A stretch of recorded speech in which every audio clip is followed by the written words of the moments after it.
Thank you for joining Wars of the Roses. As we continue with Chapter 8, The Vital Spirits of Nature, from Francis Bacon and His Secret Society, by Mrs. Henry Pott. Chapter 8, The Vital Spirits of Nature. In nature's infinite book of secrecy, a little I can read. Antony and Cleopatra. Bacon seems to have been strongly influenced and stimulated by the study of the works of the celebrated theosophist, physician and chemist Paracelsus, whom he often cites, not always with approval, and from whose doctrine of the vital spirits of nature it is clear that he must have derived the original germ of those lovely ideas of all-pervading life which reappear throughout his writings and preeminently in the Midsummer Night's Dream, Macbeth and the Tempest. When the comet or new star suddenly shone forth in 1572 in the constellation of Cassiopeia, it was marked as a portent or harbinger of success for the boy Francis, who in that year went up for the first time to Cambridge, and who even at that early age was manifesting signs of future greatness. Now it is worthy of note that this same portent was observed by Paracelsus as heralding the advent of the artist Elias, by whose means a revelation was to be made which would be of the highest importance to the human race. And again, this prophecy of Paracelsus was accepted by the Rosicrucians as true, and as finding its fulfillment in the fact that in the year 1572, the wonderful boy did make his appearance and became the founder of their society. Paracelsus, in the 8th chapter of his treatise on metals, gives utterance to the following prognostication. God will permit a discovery of the highest importance to be made. It must be hidden till the advent of the artist Elias. In the 1st chapter of the same work, he says, "And it is true, there is nothing concealed which shall not be discovered, for which cause a marvelous being shall come after me, who as yet lives not, and who shall reveal many things." These passages have been claimed as referring to the founder of the Rosicrucian order. And as prophecies of this character are usually the outcome of a general desire rather than of an individual inspiration, they are interesting evidence that then, as now, many thoughtful people were looking for another savior of society. At the beginning of the 17th century, a great and general reformation, says Buell, a reformation more radical and more directed to the moral improvement of mankind than that accomplished by Luther, was believed to be impending over the human race as a necessary forerunner to the day of judgment.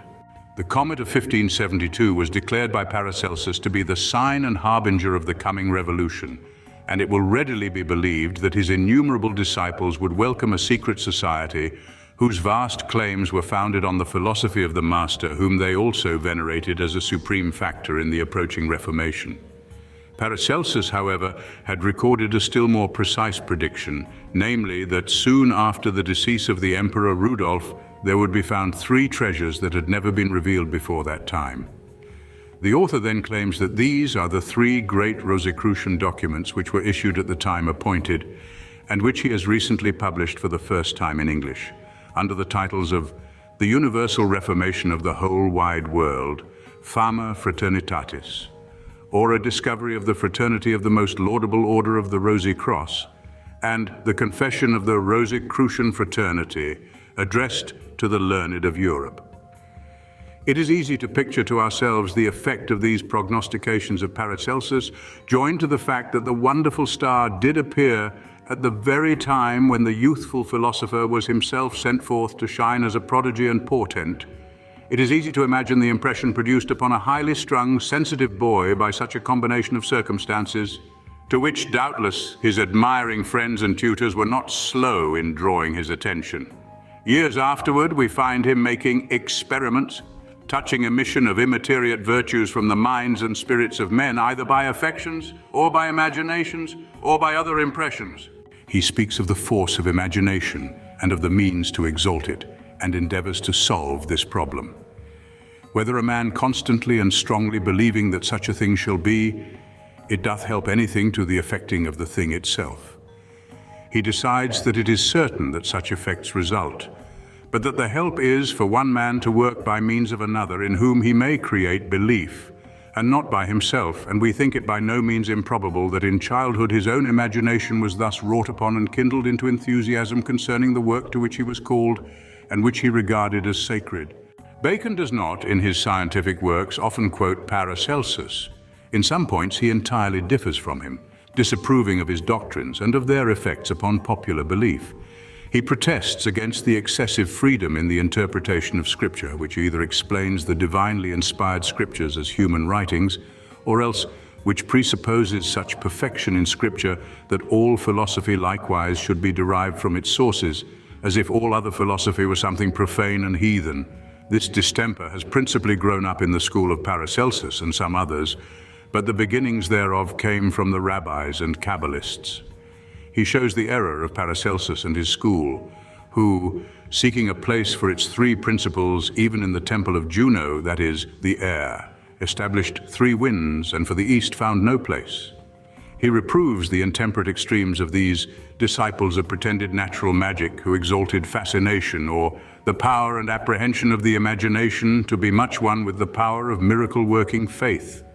He laughs at the prodigious follies of those who aim at making Paracelsus's pygmies. Vast and bottomless follies which ascribe to imagination exalted the power of wonder-working faith, fancies as wild as that by which Paracelsus was to have it, that nutrition is caused only by separation, and that in bread and meat lie eye, nose, brain, liver, and in the moisture of the ground, root, leaf, and flower. Neither does he share the idle notion of Paracelsus that there are parts and correspondences between man's body and all the species of stars, plants, and minerals, misapplying the emblem of man as a microcosm or epitome of the world in support of this fancy of theirs. Bacon differed on many points from Paracelsus, and as we see, did not wish to be supposed a disciple of his, yet he studied very closely all that he had to say, and quoted him by name as if to lead others to the consideration of his works, from which he drew so much, although perhaps not of the kind or after the fashion which the alchemist philosopher might have desired and expected. The notion which is prominent in the writings of Paracelsus concerning the vital spirits of nature fell in perfectly with Bacon's own ideas, and this poetical and beautiful fancy pervades his writings to such a degree as to be inseparable from them. The method in which he handles the subject is also so peculiar as to form another touchstone by which the authorship of certain works may be tested, since the thought of any two men forming the same fanciful theories and deriving from them the same subtle thoughts and conclusions is too improbable to be seriously entertained. In the preface to the History of Life and Death, the editor says, "The idea on which Bacon's idea of longevity is founded, namely that the principle of life resides in a subtle fluid or spirit, which permeates the tangible parts of the organization of plants and animals, seems to be coeval with the first origin of speculative physiology. Bacon was one of those by whom this idea was extended from organized to inorganized bodies. In all substances, according to him, resides a portion of spirit which manifests itself only in its operations, being altogether intangible and without weight. This doctrine appeared to be to him of most certain truth, but he has nowhere stated the grounds of his conviction, nor even indicated the kind of evidence by which the existence of the spiritus is to be established. In living bodies, he conceived that two kinds of spirits exist, a crude or mortuary spirit, such as is present in other substances, and the animal or vital spirit to which the phenomena of life are to be referred. To keep this vital spirit, the wine of life, from oozing away, ought to be the aim of the physician who attempts to increase the number of our few and evil days. The writer is here treating chiefly of the body, but wherever Bacon speaks of inorganic matter, or of organized forms of plants, etc., he uses language which expresses that they are more or less living and sentient, having vital spirits which act somewhat as in the bodies of living creatures. Doubtless his poetical nature led him always into metaphoric language. His nimbleness to perceive analogies, his sense of beauty and of the wonderful harmony in which the world was created, tended to make him speak and write thus. But a deeper feeling still moved him continually to connect the crude, gross, and earthy with the rare, airy and flamy of the sensitive soul. He was forever mentally endeavoring to bring about a union or marriage between things natural and things spiritual, to mingle earth with heaven. I am laboring with all my might to make the mind of man a match for the nature of things. It is therefore to be expected, as a single outcome of his cogitations and philosophy, that we shall read of motion which invites an excited body, materials which refuse to be heated, master spirits which in any body curb, tame, subdue, and regulate other parts, etc. Bodies which delight in motion and enjoy their own nature, and which in spontaneous rotation follow themselves and court, so to speak, their own embraces. Other bodies abhor motion and remain at rest. Others move by the shortest path to consort with bodies of their own nature. By this appetite for motion, all bodies of considerable density abhor motion. Indeed, the desire of not moving is the only appetite they have. And though in countless ways they be enticed and challenged to motion, they yet, as far as they can, maintain their proper nature. And if compelled to move, they nevertheless seem always intent on recovering their state of rest and moving no more. While thus engaged, indeed, they show themselves active and struggle for it with agility and swiftness enough, as weary and impatient of all delay. Of the motions I've set forth, some are invincible, some are stronger than others, fettering, curbing, arranging them. Some carry further than others, some outstrip others in speed, some cherish, strengthen, enlarge, and accelerate others. How lifelike all this is! Surely it might be supposed that we were reading of two-legged or four-legged creatures instead of particles of matter. In the same vein, the philosopher-poet tells of opiates and kindred medicaments, which put the spirits utterly to flight by their malignant and hostile nature. How, if taken internally, their fumes, ascending to the head, disperse in all directions the spirits contained in the ventricles of the brain. And these spirits, thus withdrawing themselves and unable to escape into any other part, are sometimes utterly choked and extinguished. Rosewater, on the other hand, cherishes the spirits. We read too of continuance as the steward or almoner of nature, of heat and cold as the hands by which she works. Cold as an enemy to growth, and bad air an enemy to health. Of the west wind friendly to plants, and of strife and friendship in nature. Bodies, at the touch of a body that is friendly, open themselves, but at the touch of an unfriendly body, they shrink up.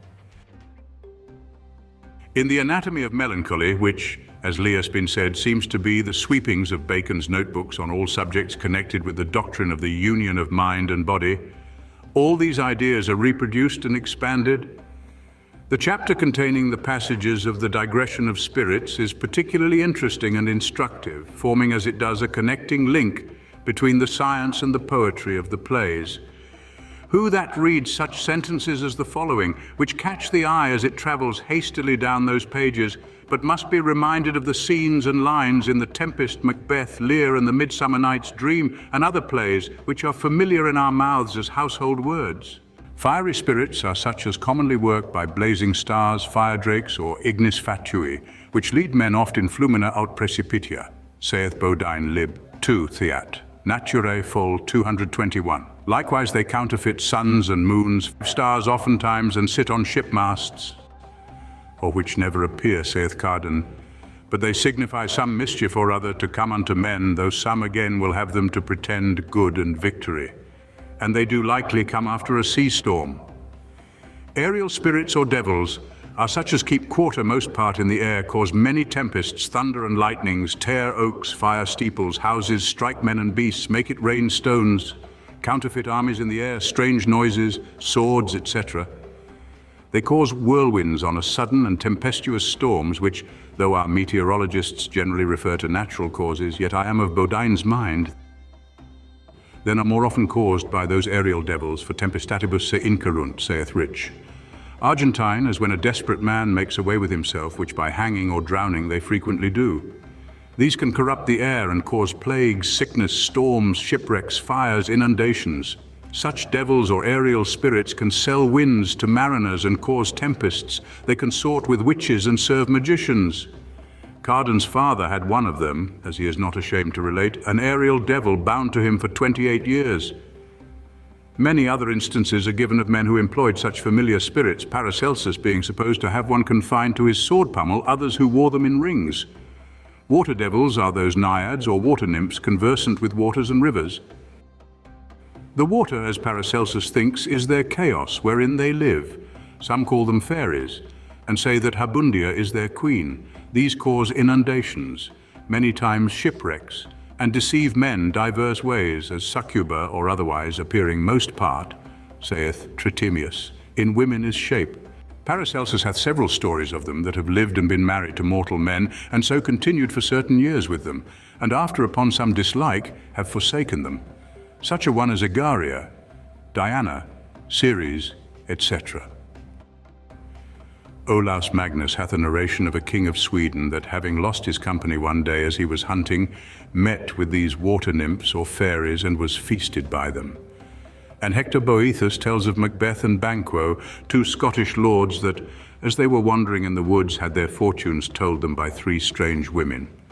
Terrestrial devils are those Laras, genii, fauns, satyrs, wood nymphs, foliots, fairies, Robin Goodfellows, etc., which as they are most conversant with men, so they do them most harm.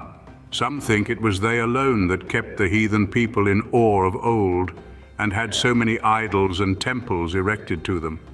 Of this range was Dagon among the Philistines, Bel among the Babylonians, Astarte among the Sidonians, Baal among the Samaritans, Isis and Osiris among the Egyptians, etc.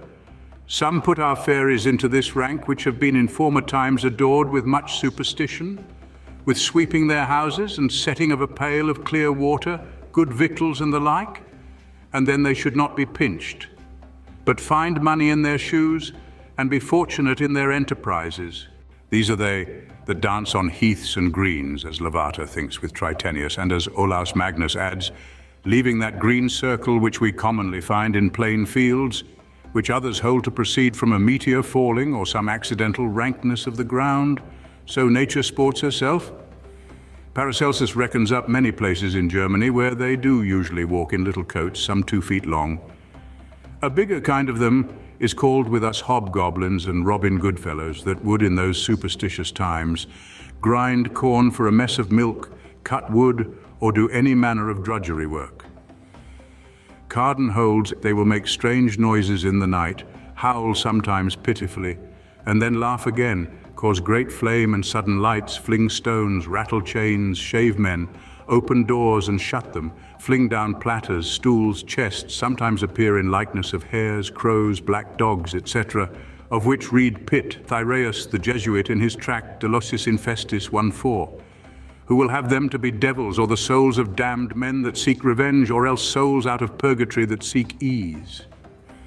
These spirits often foretell men's deaths by several signs, as knockings, groanings, etc. Near Rupes Nova in Finland, in the Kingdom of Sweden, there is a lake in which, before the governor of the castle dies, a spectrum in the habit of Arion with his harp appears and makes excellent music. Many families in Europe are so put in mind of their last by such predictions, and many men are forewarned, if we may believe Paracelsus, by familiar spirits in diverse shapes, as cocks, crows, owls, which often hover about sick men's chambers. For that, as Bernardinus de Bustis thinketh, God permits the devil to appear in the form of crows and such like creatures, to scare such as live wickedly here on earth.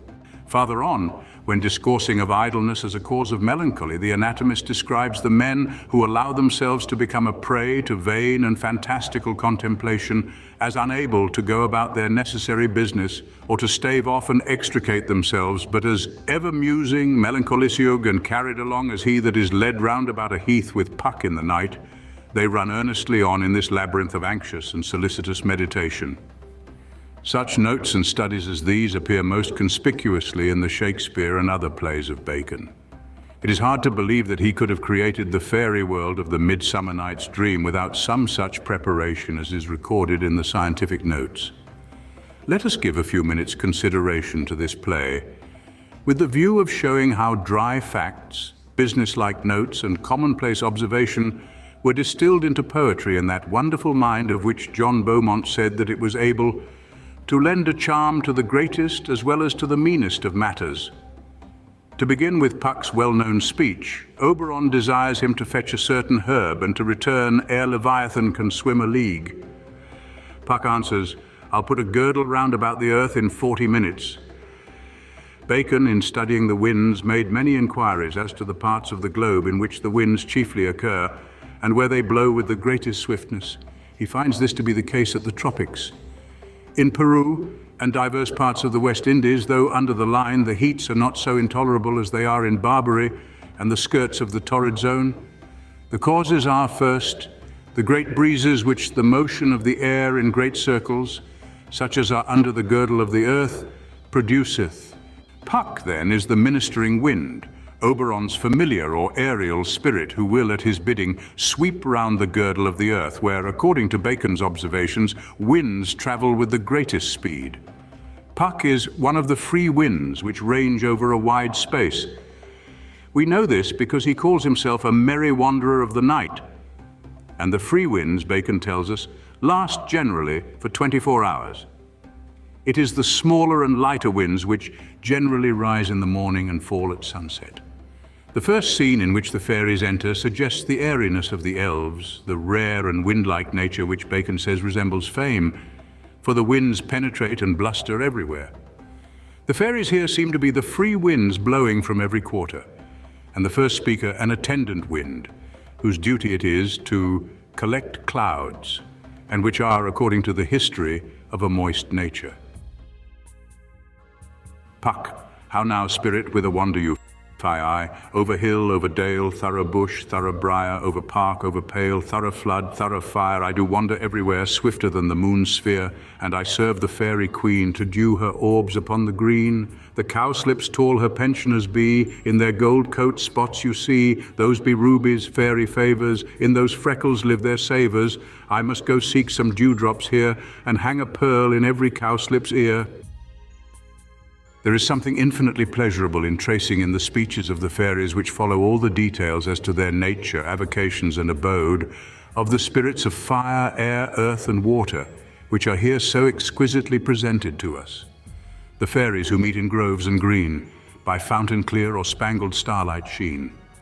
And although the more popular idea of fairies, because, so we think, it was first so presented in this play, is the idea of wood nymphs, terrestrial spirits, we still find the fairies of the hill and dale, of forest and mead, mixed up and consorting with lighter winds and breezes, which spring up beside rivers and running water.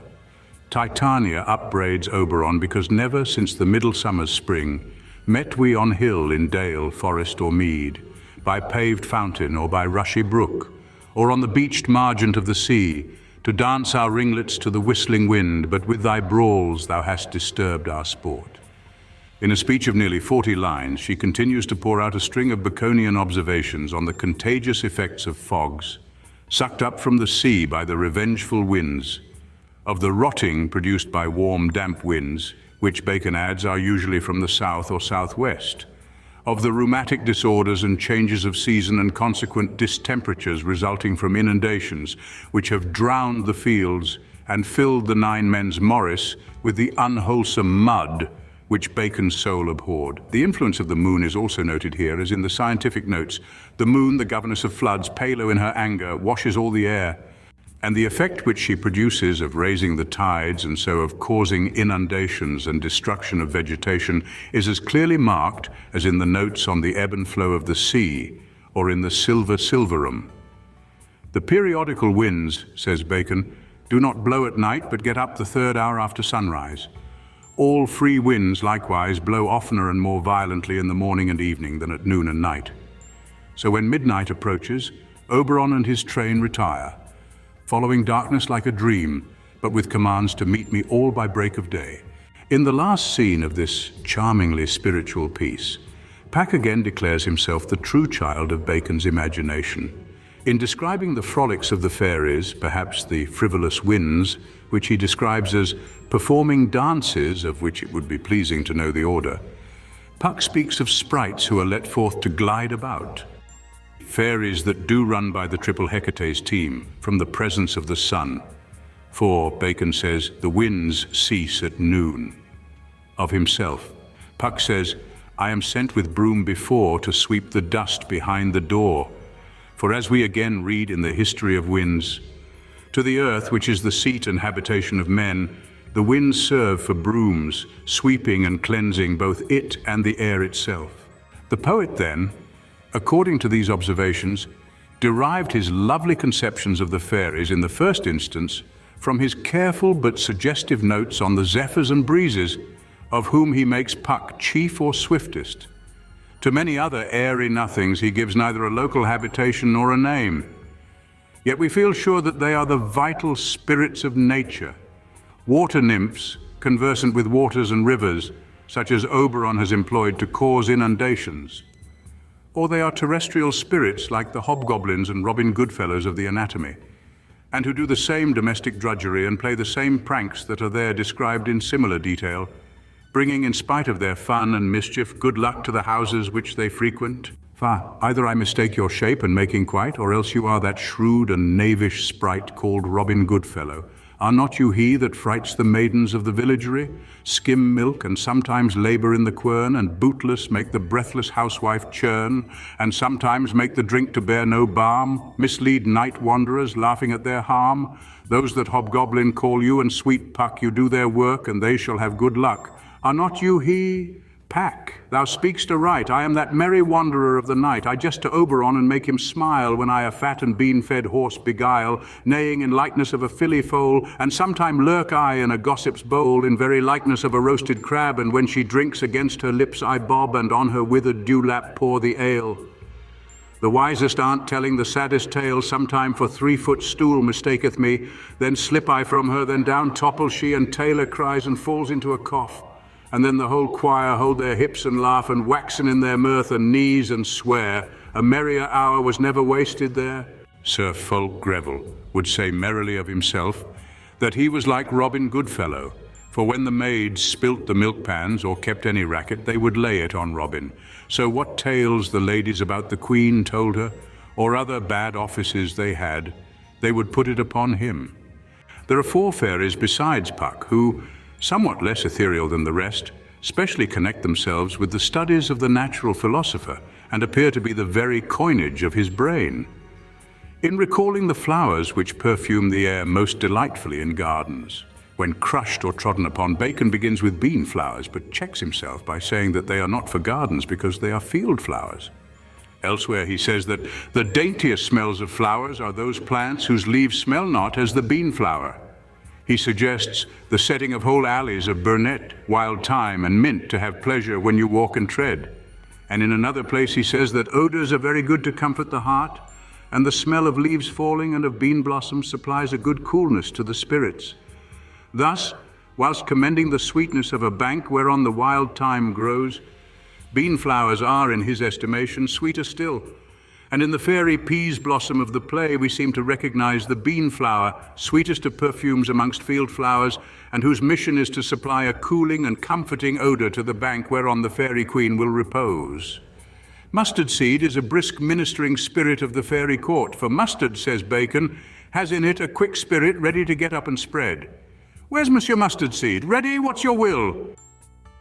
Peas blossom and cobweb are also ready, but only the fiery and quick-spirited mustard seed is ready to get up and act. Then moth, be not appalled, delicate reader. Moth seems to be the winged product of Bacon's experiments touching living creatures bred of putrefaction. For putrefaction is the work of the spirits of bodies which ever are unquiet to get forth and congregate with the air, the wind fairies, and to enjoy the sunbeams.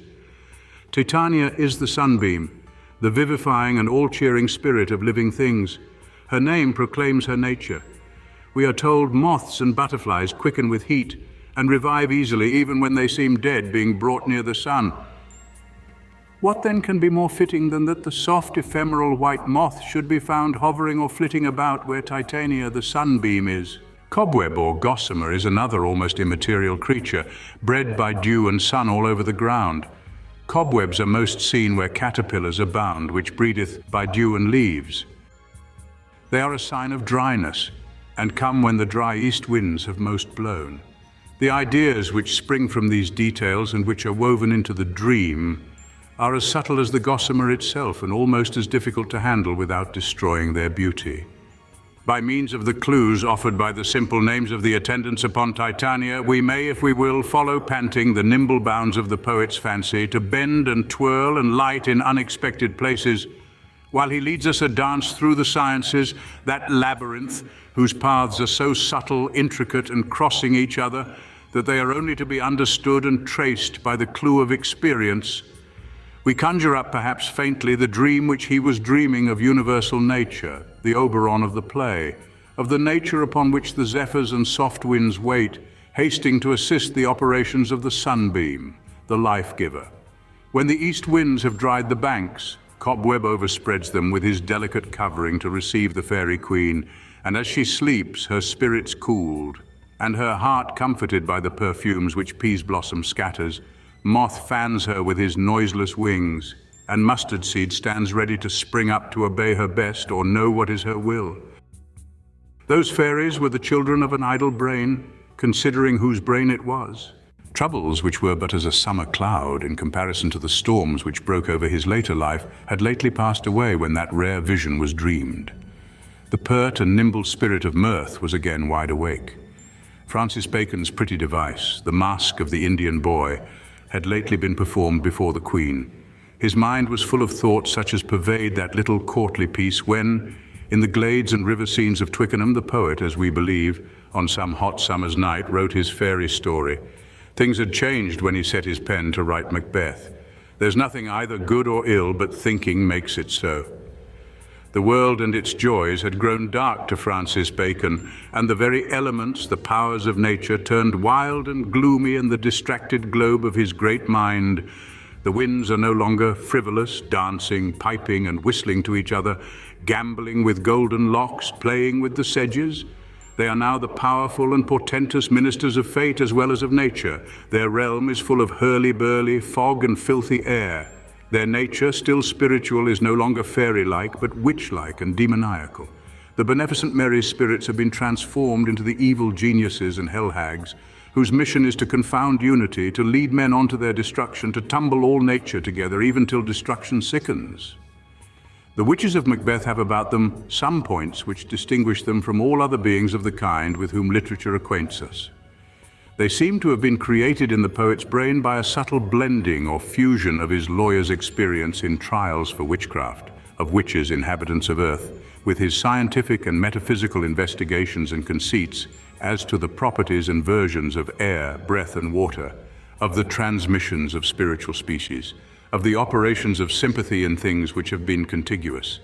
Bacon's witches, inhabitants rather of the air and clouds than of the earth, partake, by sympathy with the elements to which they are contiguous, of the virtues and characteristics of air, vapors, and exhalations. It was a recognized characteristic of witches that they ride through the air generally on broomsticks and vanish, but the more poetical idea of their conversion at pleasure into the elements to which they are made kindred is, we believe, only to be found in Macbeth. In the few descriptive words of Macbeth and Banquo, the scientific doctrine of the convertibility of air, vapor and water is clearly seen, and with it the poetical and very Baconian doctrine of the mutual influence of body and spirit. It is by sympathy that the witches can turn themselves into either form. Spirits they are, airy or pneumatic bodies, which partake both of an oily and watery substance, and which, being converted into a pneumatic substance, constitute a body composed, as it were, of air and flame, and combining the mysterious properties of both. Now these bodies, continues Bacon, are of the nature of breaths. The witches vanish, and Banquo exclaims, "The earth has bubbles as the water hath, and these are of them. Whither are they vanished?" Macbeth replies, "Into the air, and what seemed corporal melted as breath into the wind." So too he describes to Lady Macbeth how when he tried to question the witches, they made themselves air into which they vanished.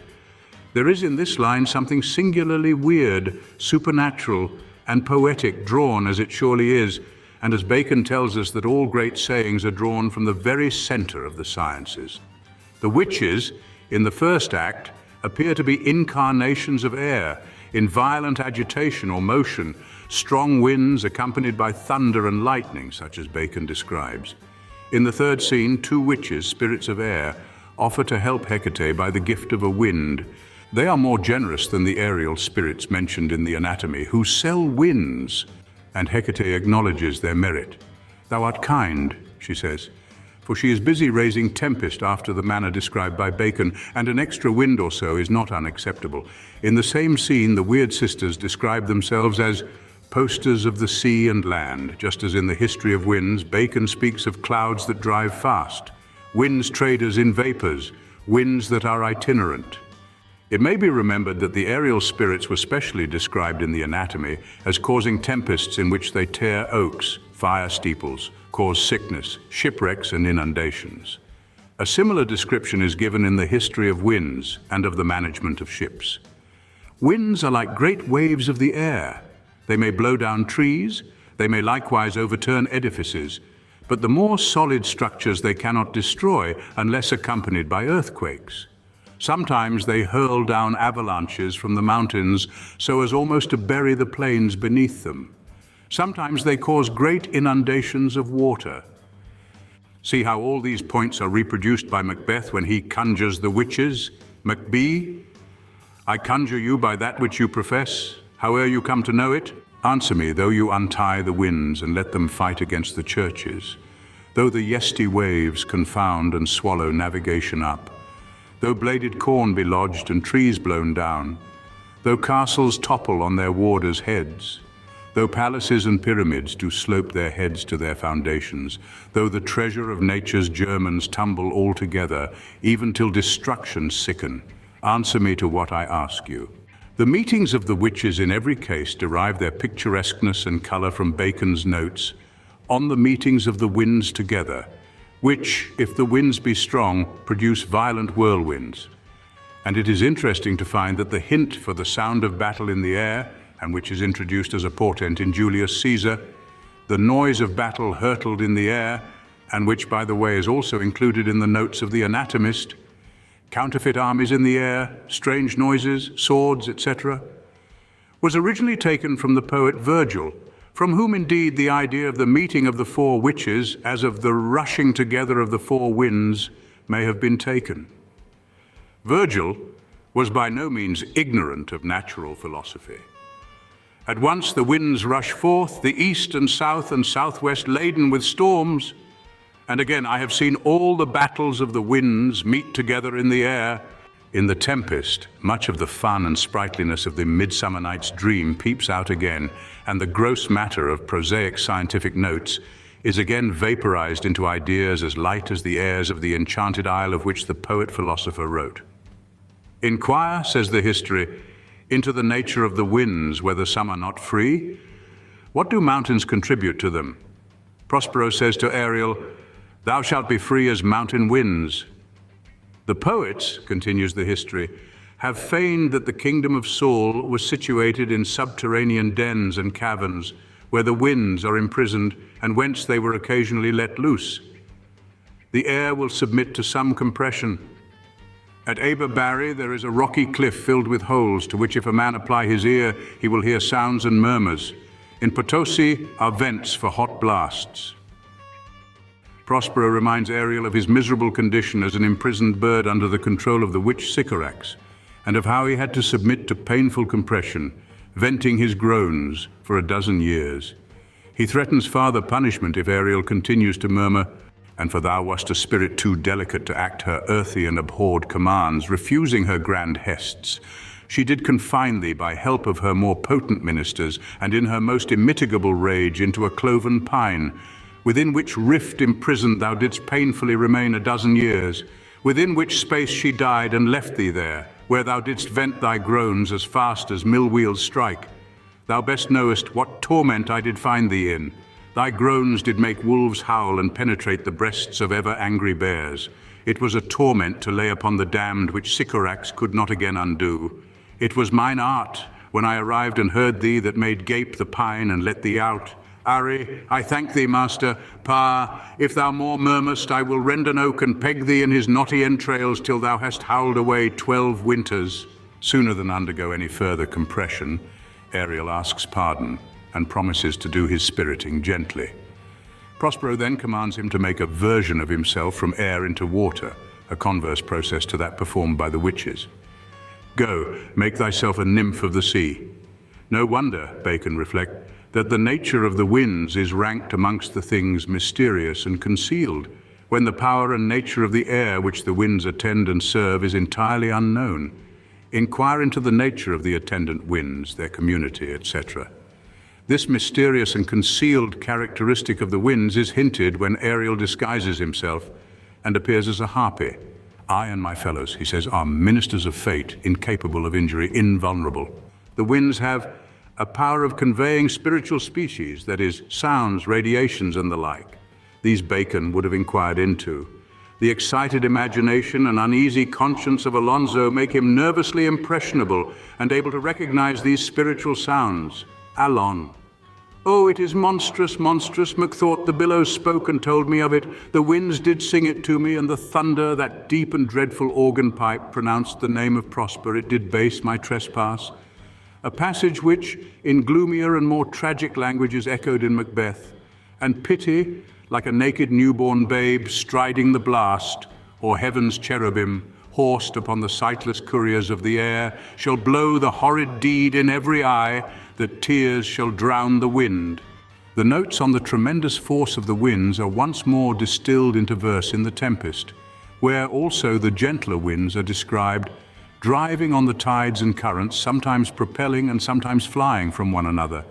As if in sport, these winds, weak masters though they be, assist, Bacon says, in promoting an agitation and collision amongst the violent winds and drive them along in mad fury.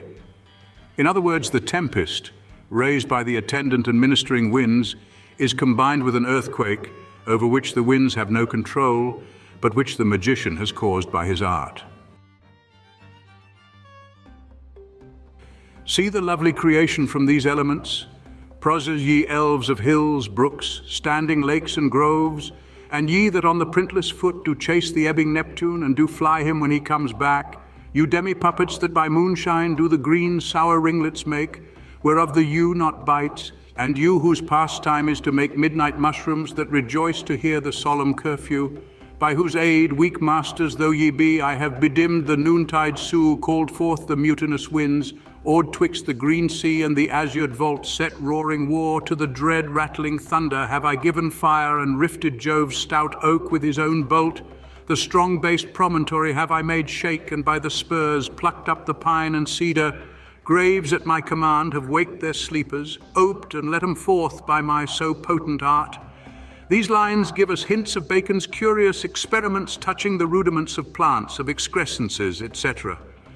Moss, he says, coineth of moisture, and is made of the sap of the tree, which is not so frank as to rise all the boughs, but tireth by the way and putteth out moss. A quaint idea, full of that Paracelsian notion of the spirits or souls of things, and very Baconian too. Bacon thought that the winds had something to do with such growths, for trees are said to bear most moss that stand bleak and upon the winds. Next to moss, he speaks of mushrooms, which he associates with moss as being likewise an imperfect plant. Mushrooms have two strange properties. The one is they yield so delicious a meat, therefore they are deserving of the fairies' trouble in growing them. The other, that they come up so hastily and yet they are unsown. And how could that be except they were sown by the fairies? Like moss, they come of moisture and are windy, but the windiness is not sharp and griping. They are therefore unlike the green sour ringlets which the fairies make in the moonlight, where Bacon says nothing will ripen, and which even the sheep will not eat, though sheep love mushrooms. The wind fairies rejoice to hear the solemn curfew. This tells us that these are the south winds, for the south wind is the attendant of the night. It rises in the night and blows stronger. The south and west winds, too, are warm and moist, favorable to plants, flowers, and all vegetation. Hence the mushrooms spring up quickly under their influence. But the north winds are more potent ministers. With them occur thunder, lightning, and tornadoes, accompanied with cold and hail. They are unfriendly and even destructive to vegetable life, and either bind the flower on lie opening of it or shake it off. The tyrannous breathing of the north shakes all our buds from growing. Storms, continues our observant naturalist, when attended with clouds and fog, are very dangerous at sea. Prospero, therefore, to make his tempest the more terrible, bedims the noontide sun before calling forth the winds and the thunder. The anniversary north winds come from the frozen sea and the region about the Arctic Circle, where the ice and snow are not melted till the summer is far advanced. Prospero taunts Ariel. Thou think'st it much to tread the ooze of the salt deep, to run upon the sharp wind of the north when it is baked with frost. The last lines seem to be suggested by the Latin entry in the Promus, number 1367. Frigus adurit. The idea is repeated in Hamlet. Frost itself as actively doth burn. The philosophic poet does not forget to allude to the effects of warm winds and moist airs in inducing putrefaction, and in increasing pestilential diseases and catarrhs. Caliban's worst imprecation, which, by the way, personifies even dew in true Paracelsian style, is this: as wicked dew as ere my mother brushed, with raven's feather from unwholesome fen, drop on you both, a southwest blow on ye, and blister you all o'er. Prospero is equal to the occasion, and answers him in kind. For this be sure thou shalt have cramps, side stitches that shall pen thy breath up. I'll rack thee with old cramps, fill all thy bones with aches. Bacon's cogitations on winds, contagion, putrefaction, and the doctrines of the human body, of the biform figure of nature, and of the sensitive soul, are inextricably interwoven in the Shakespeare plays of the later period. It is not the intention of this book to enter deeply into anything. The aim is to excite interest, even opposition, if that will promote study, and at least to encourage our younger readers to believe that all is not yet known on any of these subjects, and that vast fields of delightful and profitable research lie open for them to explore, delve into, and cultivate. But in order to do this, it is quite certain that the tool absolutely indispensable is a knowledge of Bacon's works. Not only of those little pithy essays which embody all that the ordinary reader conceives as Bacon's writings, exclusive of exploded science and law tracts and speeches too dull to be tackled. Let those who are of this mind take those very works and read them with the belief that they are the keys to all the great literature of the 16th and 17th centuries, the touchstones by which the authorship of other works may be tried, sketches for finished pictures or condensed editions of more casual and discursive works of Bacon's early days. Let them think that even with regard to the Shakespeare plays, only these little-read scientific works of Bacon are invaluable, explaining or elucidating, as they so often do, the meaning or original idea of obscure passages, and often enabling the commentator to trace the thought to some author of antiquity, or to some observation drawn from nature's infinite book of secrecy, in which, says the poet, a little I can read. The last scene in the Tempest shows us the philosopher returning from the recreative writing, which relieved the overflowing of a full brain, to the graver labors or contemplations which drew Bacon to the retirement of his full poor cell. Playtime was over, and these things are but toys. Our revels now are ended. These on our actors, as I foretold you, were all spirits, and are melted into air, into thin air, and like the baseless fabric of this vision, the cloud-capped towers, the gorgeous palaces, the solemn temples, the great globe itself, yea, all which it inherits shall dissolve. And like this insubstantial pageant faded, leave not a rack behind. We are such stuff as dreams are made on, and our little life is rounded with a sleep. Sir, I am vexed, bare with my weakness, my old brain is troubled. Be not disturbed with my infirmity. If you be pleased, retire into my cell and there repose. A turn or two I'll wait to still my beating mind.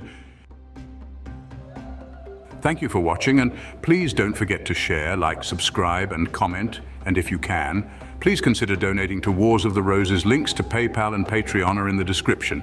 Thank you so very much.